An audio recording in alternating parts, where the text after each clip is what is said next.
성남 은혜강 교회 예배에 참석했다가 코로나19 확진 판정을 받은 의정부 거주 남성이 확진 전 증상이 있던 상황에서도 서울과 남양주 일대에서 생수 배달을 한 것으로 알려졌습니다.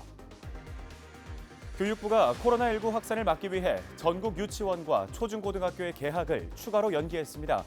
사상 첫 4월 개학이 현실로 다가온 건데 시민들의 생각은 어떤지 들어봤습니다.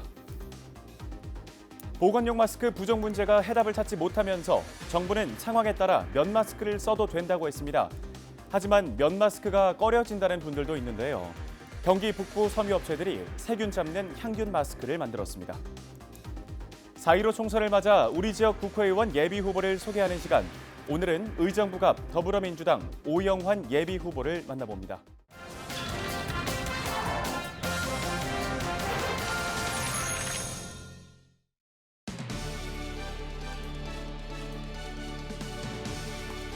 시청자 여러분 안녕하십니까? 헬로티비 뉴스 나라 시작합니다. 의정부시에서 네 번째로 코로나19 확진 판정을 받은 30대 남성이 확진 판정을 받기 전까지 서울 북부 지역과 남양주시 일대에서 생수 배달을 했던 것으로 알려졌습니다. 의정부시는 이 남성으로부터 날짜별 배송 일자를 확보해 접촉자 동선 등을 추적하고 있으며 확인되는 대로 해당 지자체에 통보할 예정입니다. 보건당국 조사 결과 이 남성은 근무 중에는 마스크를 착용했고 퇴근 후에는 송산동 자택에만 머문 것으로 파악됐습니다. 함께 거주하는 부인과 딸은 현재 증상이 없는 것으로 알려졌는데요. 이 남성은 지난 1일 성남 은혜강 교회 예배에 참석했다가 17일 코로나19 확진 판정을 받았습니다. 다음 소식입니다. 보건용 마스크 부족 문제가 이어지자 정부는 상황에 따라 면 마스크를 써도 된다고 했는데요. 혹시나 하는 불안한 마음 때문에 면 마스크에 쉽게 손이 가지 않는 게 현실이죠. 이런 가운데 경기 북부 섬유업체들이 면 마스크의 단점을 보완한 항균 마스크를 내놨습니다. 이지훈 기자가 취재했습니다. 경기도 포천의 한 섬유업체.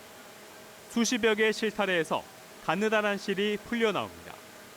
겉보기엔 일반 실 같지만 세균 증식을 차단하는 기능성 실, 항균 원사입니다. 편집기에서 짜여져 나온 원단에도 이 항균 기능이 숨어 있습니다. 이 비말을 제거시키는 그리고 그 안에서 증식을 못하게 하는 그런 소재입니다.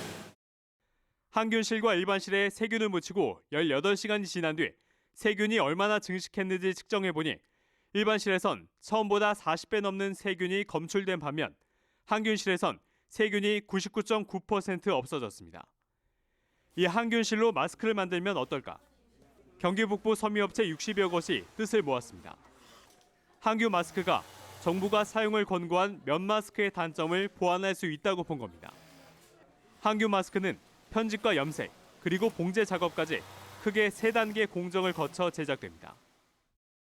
마지막 봉제 과정을 거쳐 나온 항균 마스크입니다. 현재 경기 북부 전역에서 하루 21만 장이 생산되고 있습니다. 항균 마스크는 현재 산업 현장 등을 중심으로 판매되고 있습니다.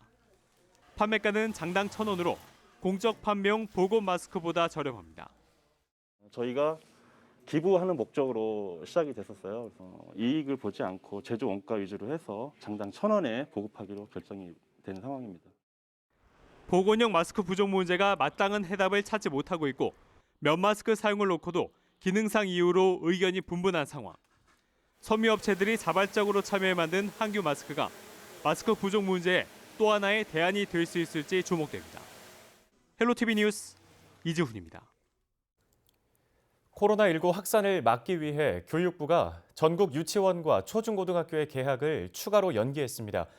이에 대해 시민들은 어떻게 생각하고 있을까요? 여론은 지금에서 들어봤습니다. 전국 유치원과 초중고등학교 개학이 4월 6일로 또 한 번 연기됐습니다. 교육부는 학교에서 감염이 발생할 경우 가정과 사회까지 확산할 위험성이 높다는 전문가 의견에 따라 이같이 결정했다고 밝혔습니다. 시민들은 대체로 찬성하는 분위기입니다. 지금은 안전이 우선이라며 코로나19 확산을 막기 위해선 불편을 감수해야 한다고 말합니다.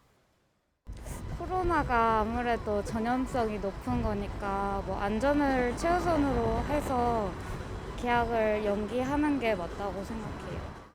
맞벌이모 가장으로서 아이들 주말이고 뭐 평일이고 집에만 있는 거 보기 좀 힘들고 어려운 면이 있지만 아이들 건강을 위해서는 계약을 연장하는 게 맞다고 생각합니다.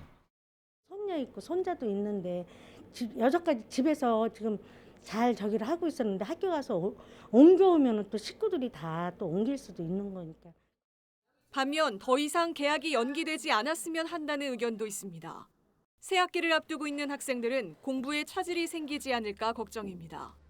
빨리 친구를 만나고 싶은 학생들도 답답하긴 마찬가지입니다. 덜 연기했으면 좋겠어요. 학교도 빨리 가고 싶고 이제 고등학교 입학을 해서 빨리 계약을 하고 싶어요. 그러면 PC방에도 올 일이 없고 계약을 하면 친구들도 많이 볼 수도 있어요. 맞벌이 자녀를 대신해 손주를 돌보고 있는 할머니와 할아버지는 계약이 늦어져도 걱정이라고 하소연합니다.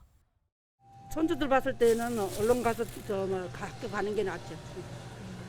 집에서 뒹굴뒹굴 그냥 뭐 아무것도 안 하고 시킨다고 뭐 하는 것도 아니고 뭐 애들이 게임에 빠져 있고 뭐 TV에 빠져 있고 이러니까 좀. 학교가 개학이 연기되면 될수록 본인 어린애도 몸이 안 좋고 그 보살피고 있는 부모도 안 좋지. 학교 휴업 기간 동안 각 가정에서 학습이나 육아의 어려움을 덜 수 있도록 다양한 지원이 필요하다는 목소리도 나옵니다. 저는 초중고 학생을 다 이렇게 데리고 있거든요.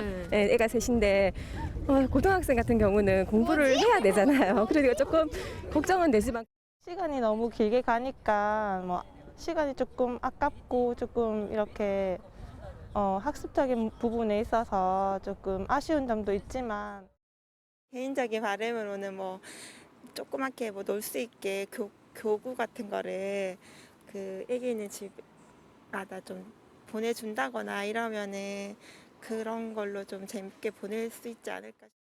코로나19 여파로 사상 처음 4월 개학을 맞게 된 교육 현장. 각 학교에선 온라인으로 원격 학습을 도입하고 긴급 돌봄을 추가로 운영할 방침입니다. 헬로티비 뉴스 정선영입니다. 경기도가 코로나19 확산을 막기 위해 PC방 등 다중이용시설에 대한 밀접 이용을 제한하는 행정명령을 내렸습니다. 해당 시설은 비말 감염 위험이 큰 PC방과 노래 연습장, 클럽과 콜라텍 등 15,000여 곳입니다. 이들 업소는 다음 달 6일까지 이용자와 종사자는 마스크를 착용해야 하고 유증상자는 출입이 금지되며 이용자 명부를 작성하고 이용자가 간격 유지를 해야 하는 등 7가지 항목을 지켜야 합니다.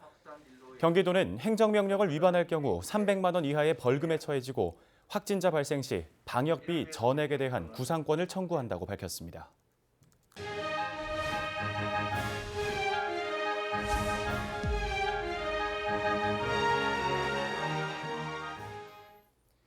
(4.15) 총선을 맞아 우리 지역의 국회의원 예비후보를 소개하는 미니 인터뷰 시간입니다.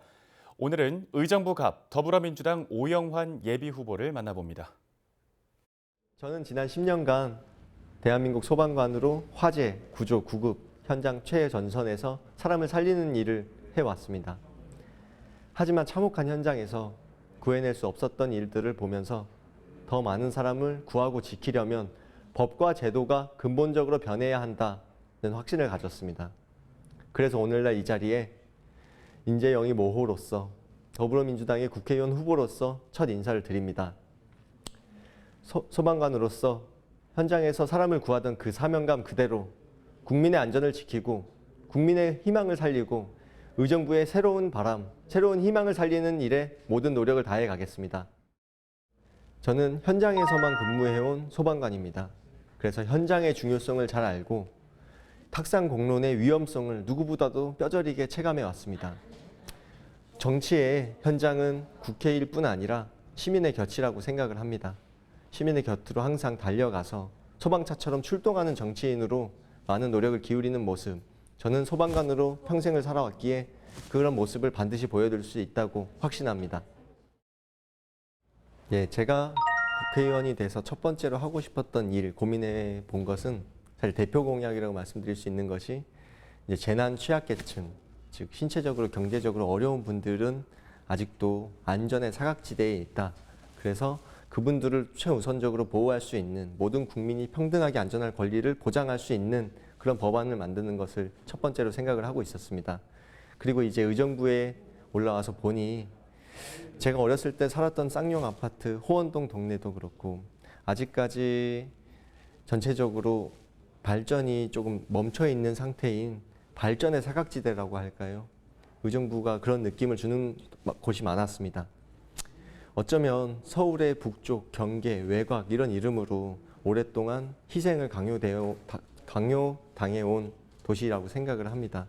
그리고 이제는 그 발전의 멈춤을 넘어 경기 북부의 중심 도시로서 새로운 발전, 새로운 성장의 동력을 가장 대표해서 추진할 수 있는 그런 위치에 지리적 장점이 있다고 생각을 합니다.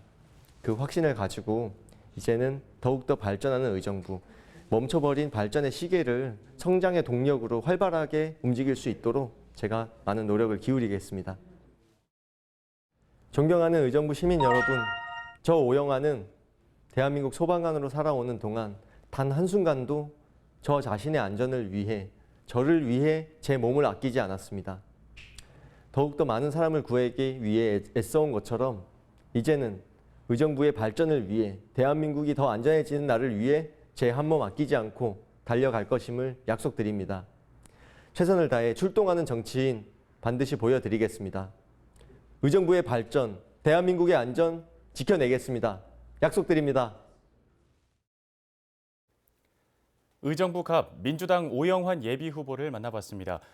선거구별 후보자 소개는 선거관리위원회의 대담토론 후보자 초청 기준을 준용하고 있음을 알려드립니다. 이 기준에 따라 다음 시간에는 또 다른 후보들을 소개하도록 하겠습니다. 다음 소식 전해드립니다. 코로나19로 개학이 미뤄지면서 급식용 친환경 농산물을 생산하는 농가들도 애를 태우고 있습니다. 이런 피해 농가들을 돕기 위해 경기도가 친환경 농산물 꾸러미를 기획해 판매했는데요. 최창순 기자가 소개해드립니다. 학교 급식용 친환경 오이를 재배하는 이 농가는 개학이 미뤄지면서 학교 대신 농산물 시장에 내다 팔고 있습니다. 제값을 못 받아 이달에만 수천만 원의 손해를 봐야 할 지경입니다. 학교 급식용 딸기를 재배하는 다른 농가도 상황은 마찬가지. 제때 못 팔면 버릴 수밖에 없기 때문에 절반이 채 안 되는 가격이라도 울며 겨자 먹기로 팔고 있습니다. 작년, 재작년 계속 해오던 것을 올해 예상을 하다가 거기에 맞춰서 딸기 재배를 쭉 해왔는데 이게 안 나가니까 사실은 막막하죠. 막막하고 피해도 피해지만 지금 딸기를 어떻게 해서 처분할 데가 없어가지고. 경기도와 경기농식품유통진흥원, 경기도 친환경 농업인연합회가 코로나19 피해 농가를 돕기 위해 팔을 걷어붙였습니다. 시금치와 얼갈이, 아욱, 대파 등 11가지 친환경 농산물을 한 상자에 담아 저렴한 가격에 파는 행사를 진행했습니다. 이재명 경기도지사도 자신의 사회관계망 서비스에 착한 소비에 동참해달라는 글을 올리는 등 홍보에 힘을 더했습니다. 그 결과 2시간 만에 일주일 동안 판매할 예정이던 7천여 개의 물량이 모두 동나버렸습니다. 공공기관이 최소한의 어떻게 농가들을 지원할 것인가 고민하면서 한 번도 해본 적은 없지만 작게 포장해서 이 공동체의 많은 어떤 협력과 연대의 힘을 믿자 하고 한번 시도해본 거죠. 구매자들도 자신의 사회관계망 서비스를 통해 구매 인증샷과 참여 독려 메시지를 올리는 등 코로나19를 함께 극복해 나가는 모습이 따뜻한 울림을 줍니다. 경기슈TV 최창순입니다. 연천군 왕직면에서 발견된 멧돼지 폐사체에서 아프리카 돼지열병 바이러스가 검출됐습니다. 아프리카 돼지열병 중앙사고수습본부는 화천군 화천읍과 연천군 왕직면에서 발견된 멧돼지 폐사체 11개체에서 아프리카 돼지열병 바이러스가 검출됐다고 밝혔습니다. 양성 폐사체는 모두 기존 감염 개체 발견 지점으로부터 500m 내에서 발견됐습니다. 중수본은 발견 지점 인근에서 감염 폐사체가 더 나올 수 있다고 보고 추가 수색을 진행하고 있습니다. 경기도가 코로나19 확산에 따른 도민 건강을 위해 면역력 강화를 위한 건강식품을 온라인을 통해 저렴하게 판매합니다. 경기농식품유통진흥원과 함께하는 이번 판매전은 네이버 스마트 스토어인 든든상회를 통해 30% 할인된 가격에 구매할 수 있습니다. 뉴스를 마칩니다. 시청해주신 여러분 고맙습니다.